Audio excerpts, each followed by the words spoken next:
মুর্শিদাবাদ তো ভয়ঙ্কর অবস্থার মধ্যে আছে। অধীর চৌধুরী তো এমনি আর মুখ ফুটে ওই কথা বলেননি।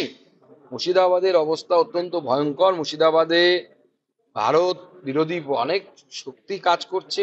শুধু না তাই নয়, মুর্শিদাবাদ একমাত্র জায়গা যেখানে লিফলেট বিলি হয়েছিল যে 1946 অর্থাৎ 1947-এর আগের স্থিতিতে মুর্শিদাবাদকে পৌঁছে দিতে হবে।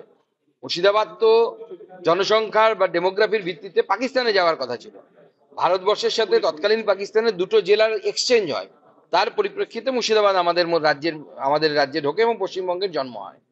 তো স্বাভাবিকভাবে মুর্শিদাবাদকে আগের জায়গায় পৌঁছে দেওয়ার দাবি নিয়ে লিফলেট যে হওয়া মানে, অর্থাৎ মুর্শিদাবাদকে পূর্ব পাকিস্তান বা বাংলাদেশে অন্তর্ভুক্ত করারও দাবি নিয়ে লিফলেট গুলি হয়েছে মুর্শিদাবাদে এক সময়। পুলিশ ধামাচাপা দিয়েছে, ওটাকে সামনে আসতে দেয়নি পশ্চিমবঙ্গ পুলিশ, কিন্তু এটা বাস্তবিকতা। এবং পশ্চিমবঙ্গ পুলিশ এবং তৃণমূল কংগ্রেসের অনুপ্রেরণাতে, মমতা বন্দ্যোপাধ্যায়ের অনুপ্রেরণাতে এসব হচ্ছে।